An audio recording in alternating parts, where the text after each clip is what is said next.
rambutnya sambil meneteskan air mata pada Fatimah tahu bahwa ayahnya ini adalah Rasul dan sebagainya. Tapi Rasul tetap mendoakan orang-orang itu dengan kalimat bahwasanya dia belum tahu apa yang aku sampaikan, dia belum tahu apa yang aku dakwahkan, begitulah kira-kira. Nah, jadi kita dengan kerendahan hati itu insya Allah saudara lebih membuat hidup kita itu damai, tentram ya. Nah, saudara-saudara sekalian, kadang-kadang juga ya Allah berikan orang rezeki yang berbeda-beda ya kan. Nah, katakanlah itu dengan bahasa kekayaan ya. Banyak-banyaknya, sehebat-hebatnya kita menguasai kekayaan, saudara, jangan membuat hati kita mati ya. Jangan membuat hati kita mati, jangan sampai membuat hati kita itu menjadi apa bahasanya itu, medit ya, jadi ya seperti menggenggam ya, tidak terbuka. Dan kemudian dengan kekayaan itu kadang-kadang semua bisa ya. Nah, kita harus berpikiran positif ya kan. Kenapa? Karena perjalanan kehidupan kita ini ya, ada kehendak kita, ada kehendak Allah. Di bagaimana perjalanan ini bertemu antara kehendak kita dengan kehendak Allah itu. Nah, kita melihat bagaimana persaingan yang begitu keras ya, tapi berikanlah banyak kita bersedekah ya. Kemudian kalaupun orang memberi kita sedikit, kita tetap mengatakan alhamdulillah, kita memberi yang banyak, tapi kemudian ketika kita menerima yang sedikit, kita tetap mengatakan itu adalah rezeki minallah ya, pemberian Allah. Nah, jadi saudara-saudara, ada lagi ya di dalam kehidupan kita ini bagaimana kita bisa menyambung ya, menyambung hati, menyambung silaturahmi, membuka komunikasi kembali kepada orang-orang yang melupakan kita. Saudara, ini ya kalau kita mau berteman bersahabat ya begitu ya. Kalau saya tuh teman-teman kecil saya cari ya, apalagi orang-orang yang pernah saya utangin ya. Jadi waktu kita zaman SMP ya kan, makan kadang-kadang 5 bilang 3 gitu kan. Nah, itu memang dinamika gitu kan. Tapi setelah itu saya cari itu ya. Jadi waktu SMP itu ada dulu tukang jual ya, warung di dekat sekolah gitu. Pernah kejadian itu barang-barang dia habis, tapi dia nggak terima duitnya ya, dia nangis ngadu ke kepala sekolah gitu kan. Nah, jadi ya biasa gitu, karena mungkin karena itu buru-buru gitu kan, nggak sempat bayar gitu. Nah, saya waktu itu saya cari barang dia habis, tapi dia nggak terima duitnya ya, dia nangis ngadu ke kepala sekolah gitu kan. Nah, jadi ya biasa gitu, karena mungkin karena itu buru-buru gitu kan, nggak sempat bayar gitu. Nah, saya waktu itu saya cari kita panggil bibi, udah hampir berapa puluh tahun nggak ketemu ya. Saya coba ya alhamdulillah, syukur alhamdulillah itu dia masih hidup ya. Dia masih hidup. Saya cari itu ke pelosok kampung ya, saya tanya masih ada nggak bibi itu gitu kan. Oh masih, mana dia? Oh sana. Saya cari betul saya cari gitu ya. Pas saya sampai di rumahnya, terus dia lihatnya kaget. Terus begitu saya bilang, Bi, masih ingat sama saya? Nangis dia. Terus, wah, kamu, dia sebut nama kecil saya ya. Kamu siapa kan? Wah, terus ya karena dia ya saya peluk lah ya. Bi, saya minta maaf ya dulu. Wah, katanya di antara semua itu eh, hanya dua yang jumpain saya, kata itu. Ada temen kamu satu yang namanya narko, terus kamu ini gitu kan. Terus waktu itu saya kasih, Bi, ini untuk Bibi gitu kan. Wah, kok akeh tenan gitu kan. Ya, Bi, kalau lebih itu rezeki Bibi. Tapi yang jelas mudah-mudahan yang dulu ini lunas ya, Bi, yang dia ketawa. Nah, jadi saudara-saudara sekalian, ya ini kita harus apa namanya? Itulah kehidupan. Ya, itulah kehidupan. Bagaimana kita tetap berkomunikasi, berhubungan dengan orang yang mungkin melupakan kita, ya kan? Nah ini saudara, kadang-kadang dalam hidup ini begitu, kita kadang-kadang ingat itu pada ini apa gitu. Padahal ada orang-orang yang alhamdulillah teman-teman kecil saya itu saya cari, saya jumpai, baik yang orang India agamanya Hindu, baik yang Cina yang apa, ya itu saya cari teman-teman kecil itu. Nah, ada yang ketemu dan kemudian ada yang betul-betul pangling, ya, karena memang kita diperintahkan, ya, dianjurkan untuk membuka komunikasi kembali pada orang-orang yang telah melupakan kita. Dan kemudian saudara, ya, karena kita pada akhirnya semua akan dituntut pertanggungjawaban, ya, maka lebih bagus kita memaafkan orang sebelum dia minta maaf kepada kita. Nah ini kadang-kadang kita seperti tidak agak kecil, agak remeh, ya, padahal saudara sekalian, nah kita harus menjadi, insya Allah kalau kita memaafkan orang sebelum dia minta maaf, ya pintu ampunan Allah sudah terbuka untuk kita. Dan lebih hebat lagi, ya, jika kita mendoakannya. Jadi bagaimana kita mendoakan orang-orang yang sudah melupakan kita, dan juga kita tidak pernah berhenti kepada mereka-mereka yang pernah berbuat baik sama kita, ya.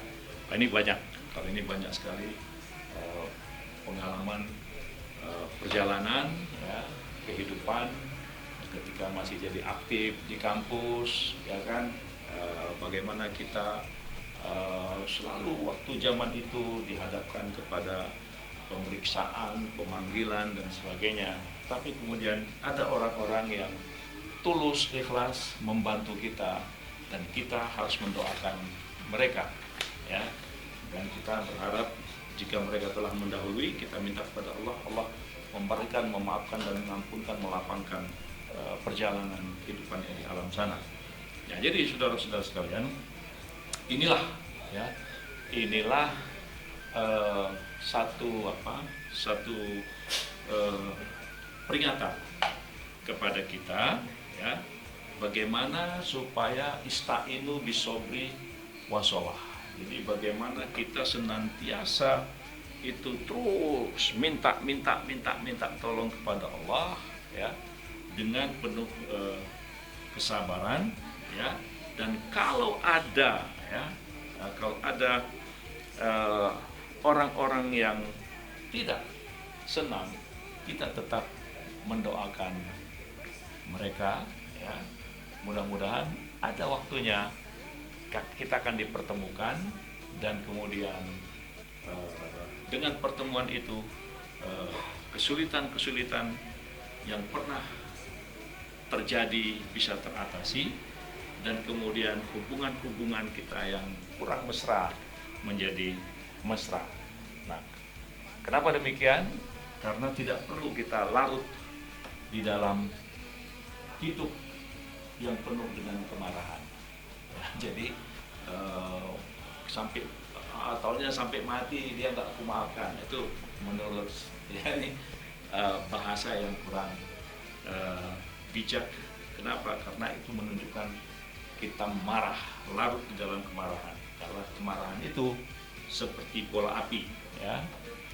Kalau kita lengah, ya, maka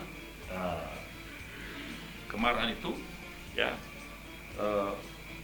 jadi bola api yang kemudian, ya bayangkan bola api kita makan, seperti memakan bola api, ya, kita hangus, ya, kita habis hancur di sana. Nah, tapi jika kita memaafkan orang, saudara-saudara, itu insya Allah akan lebih manis dan lebih manis dari madu. Nah, jadi begitulah kira-kira perjalanan kehidupan ini yang harus kita hadapin dengan bijak, dengan hikmah, ya. Ulu ila sabili rabbik bil hikmah. Jadi bagaimana kita terus mengajak anak kita, mengajak keluarga kita, mengajak tetangga kita, mengajak teman-teman kita, mengajak sahabat-sahabat kita, ya, mengajak pemimpin-pemimpin kita itu dengan bijak, dengan hikmah, ya, dengan hikmah, dengan pikiran-pikiran yang mendalam, yang penuh dengan renungan, dengan akal yang sehat, walaupun kadang-kadang belum tentu didengar, tapi kita tidak boleh berhenti, ya, untuk menyampaikan kalam-kalam hikmah ini di dalam kehidupan, karena tugas kita adalah hanya menyampaikan dan mengingatkan, yang membuka hati sehingga dia menyalurkan kesadaran itu adalah dengan hidayah Allah Subhanahu wa Ta'ala. Makanya kita minta agar supaya Allah jangan mencabut hidayah yang sudah diberikannya kepada kita, ya. Jadi Rabbana la tuzigh qulubana ba'da idh hadaitana hab lana min ladunka rahmah innaka antal wahhab. Jadi kita minta kepada Allah supaya jangan sampai hidayah yang diberikan oleh Allah itu dicabutnya kembali, ya. Jadi dengan demikian maka saudara-saudara sekalian, ayo kita terus tetap optimis, ya, menghadapi kehidupan ini, dan kemudian saling ingat mengingatkan, dan mudah-mudahan semuanya itu akan memberikan kebaikan di dalam perjalanan kehidupan kita, sehingga dengan demikian hidup kita itu selalu berada dalam ridho Allah Subhanahu wa Ta'ala. Jadi inilah saudara yang dapat saya ingatkan dari kalam-kalam hikmah dari sahabat-sahabat Rasul maupun dari para nabi-nabi yang menasihati kita semuanya dalam rangka kehidupan yang lebih optimis, kehidupan yang lebih dapat kita atasi sehingga keadaan bisa lebih baik.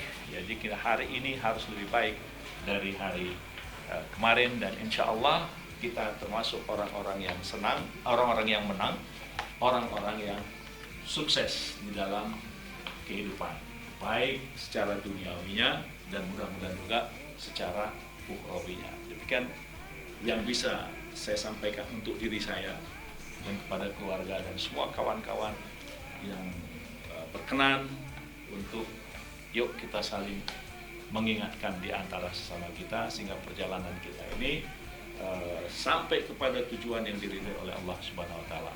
Demikian, billahi taufik wal hidayah. Assalamualaikum warahmatullahi wabarakatuh. Waalaikumsalam. Salam umat. Negara, bangsa dan keadilan, panggilan jihad hidupkan, panggilan jihad hidupkan. Allahu Akbar, Allahu Akbar, Allahu Akbar.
Pertikaian menguntungkan musuh Tuhan, hanya iman tauhid dapat menyatukan.